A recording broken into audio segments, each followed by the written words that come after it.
El Programa Andino para la Democracia y los Derechos Humanos de la Unión Europea en Colombia y las organizaciones que lo conforman presentan.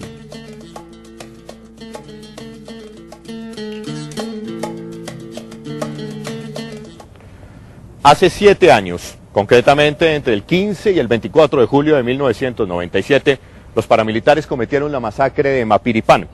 Esta masacre, a lo largo de la investigación, ha revelado que hay oficiales del ejército involucrados de alto, medio y bajo nivel. Y es una de las investigaciones que puede revelar hasta dónde llegan los vínculos entre paramilitares y miembros de las Fuerzas Armadas colombianas.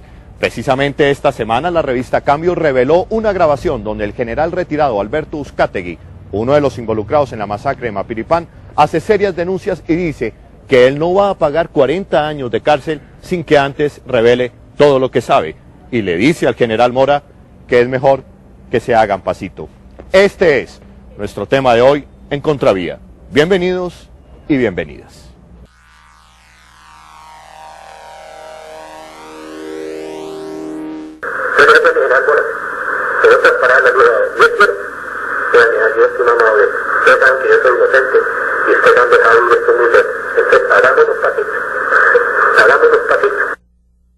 Yo le diría al general Uzcategui, primero que reconozca su responsabilidad en los hechos y debe decir quiénes realmente fueron los que coordinaron conjuntamente con él este operativo, quiénes han facilitado la impunidad de estos crímenes. ¿Cómo se hace para demorar 7 años una investigación que nos diga realmente quiénes fueron los que participaron y quiénes fueron las víctimas y cuáles son los mecanismos que han facilitado y quiénes en concreto facilitan la impunidad de estos crímenes? Contravía. La masacre se cometió entre los días 15 y 23 de julio de 1997. Para ello, los paramilitares trazaron una estrategia, si se quiere, macabra. Se embarcaron en aviones en el aeropuerto de Apartadó y Necoclí, atravesaron el país, llegaron a Villavicencio y después en los mismos aviones volaron al aeropuerto de San José del Guaviare. Al interior de los aviones, más de 20, 30 paramilitares uniformados se desembarcaron en el aeropuerto de San José sin que aparentemente nadie se diera cuenta.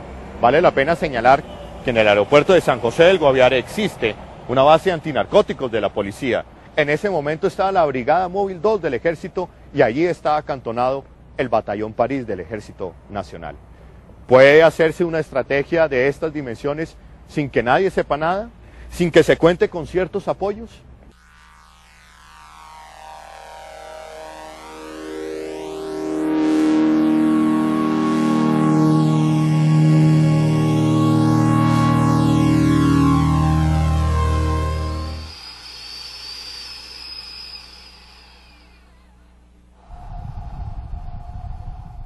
Es inexplicable que lleguen 2 aviones, que sale uno de Bogotá y otro de Medellín, lleguen a Apartadó y a Necoclí, en el Urabá antioqueño, que son aeropuertos militarizados, que entren personal uniformado y armado a los 2 aeropuertos, se suban a los aviones, de ahí se trasladen a Villavicencio, que es un aeropuerto militarizado, y que de ahí salgan al aeropuerto igualmente militarizado de San José del Guaviare, y de ahí salgan en camiones que, dicen los testigos, son del batallón Joaquín París, los lleven a la trocha ganadera, los ubiquen en charras y por vía terrestre y marítima pasen por Barrancón, que era el sitio donde se encontraba la Brigada Móvil número 2, y de ahí pasen a Mapiripán, lo cerquen,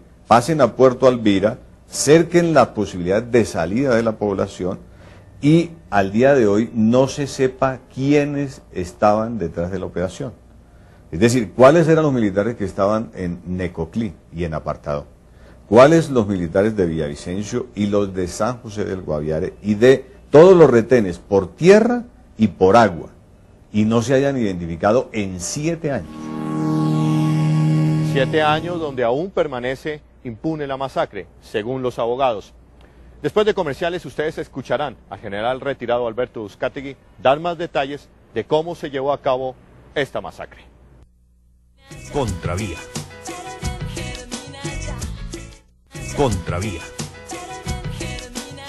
Para el abogado de las víctimas de Mapiripán no se ha investigado quiénes estuvieron en la planeación estratégica de la masacre y qué militares permitieron el paso de los paras por un sinnúmero de retenes sin que pasara nada.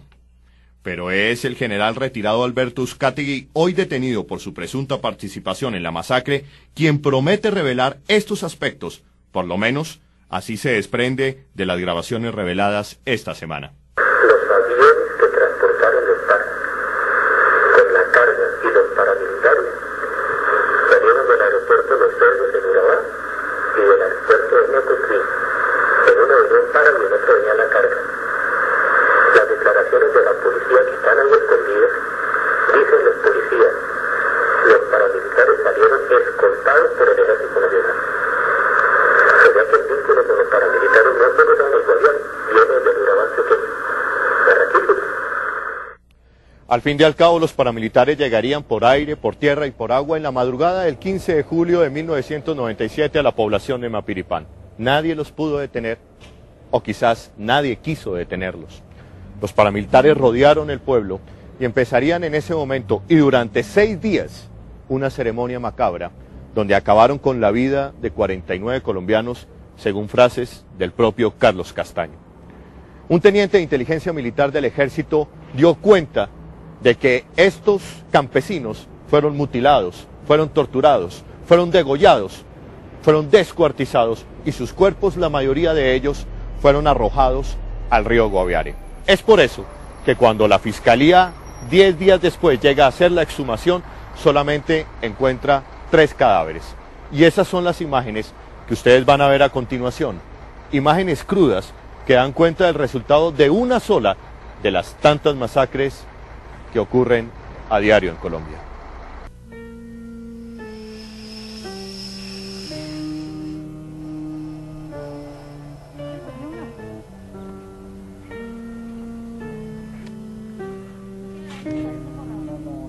Ya con nombres propios y con apellido, etcétera, hay 14 muertos que ya fueron encontrados. Ahí está la Fiscalía haciendo pues un recorrido para ver dónde más se pueden encontrar, quién más se pueden saber, cuántos son los desaparecidos, porque según la gente, mucha gente fue echado al río. Pero eso, mientras no se pueden encontrar los cadáveres, no se pueden saber realmente qué fue lo que pasó. ¿Qué tipo de armas o elementos se utilizó para asesinarlos? Eso yo no puedo decir, pues según la gente que no echaron ni un solo tiro allá en Mapiripán, eso quiere decir, como fueron también degollados, pues de que usaron machetes.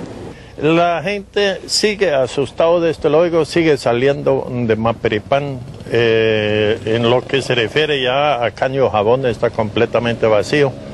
Donde antes habían unos 5.000 personas, hoy día hay 50. En fin, la gente pues sigue pues con la psicosis de que vuelve esta gente y prefieren más bien desaparecer de allá y venirse para Villavicencio. Ministro, ¿qué informe ustedes han tenido sobre lo de Mapiripán? Han estado comisiones interinstitucionales visitando la zona. Hay la noticia de que se presentaron grupos armados en esa población, que hubo una tarea que produjo temor, que llevó a la salida de los habitantes de esa zona. Se conoce de 5 muertos hasta el momento, yo no tengo información de nada más, lo cual es aterrador. Un solo muerto aterra en las condiciones en los que esas muertes se produjeron. Hemos dicho que la masacre se cometió entre los días 15 de julio y 23-24 de julio. Paradójicamente, aquí en Bogotá se instalaba el 20 de julio las nuevas sesiones del Congreso y el presidente Samper pronunciaba el siguiente discurso. Mi gobierno no patrocina la vinculación de miembros de la fuerza pública a grupos de justicia privada y castigará ejemplarmente cualquier vinculación. Lucharemos contra los denominados grupos de autodefensa privada, mal llamados grupos paramilitares, con la misma energía con que combatimos y seguiremos combatiendo la guerrilla. Esa masacre ocurre como 20 días más o menos después de mi posición como fiscal general. Claro, esto con razón impactó al país. Yo tomé la decisión de comisionar al doctor Virgilio Hernández, que era el jefe de la Unidad de Derechos Humanos, y comenzamos a tener la dificultad en el sentido de que el ejército no permitía que los fiscales penetraran inmediatamente a la zona para averiguar lo que ha pasado. Y relato un episodio que ya también está publicado en otra parte. A raíz de eso yo llamo al presidente Samper y le digo que el general Bedoya, que era el comandante de las fuerzas militares, no estaba prestando toda la colaboración. Incluso le doy una frase propia de los investigadores criminales y le digo: el tiempo que transcurre es la verdad que huye. Y es necesario que el presidente Samper llame al general Bedoya para pedirle la colaboración. Obviamente la fiscalía llegó tarde en este caso, porque no había manera de que los fiscales entraran, sino era con la protección de la fuerza pública. Hay una comisión que va directamente del gobierno nacional, el doctor Lazo, si mal no estoy, que era el encargado de la Oficina de Derechos Humanos de la Presidencia, va hasta San José del Guaviare, conjuntamente con el general Ardila y con el coronel Ávila Beltrán, que era el comandante del batallón Joaquín París, y no facilitan el transporte siquiera para ir hasta Mapiripán. Les toca quedarse en ese sitio y hasta el día siguiente la policía antinarcóticos suministra una avioneta para que realicen ese viaje. Es decir, después de que salen los paramilitares, no solamente no los combaten, sino que impiden o dificultan o retardan que la simple comisión humanitaria del gobierno fuera a Mapiripán a ver qué era lo que estaba pasando. Es decir, esa es la gravedad de la omisión, que es una omisión cómplice, que es una omisión de autoría en la responsabilidad de la masacre por parte de las autoridades militares. En las declaraciones que ustedes acaban de escuchar, el exfiscal general de la Nación como el abogado coinciden en una cosa: en la poca ayuda que prestó el ejército para esclarecer lo que había ocurrido en Mapiripán pocos días después de la masacre. Pero lo que es peor, el general retirado Alberto Uzcategui dice cómo la Brigada Móvil número 2, acantonada en San José del Guaviare, ayudó sí, pero para que escaparan los paramilitares. Contravía.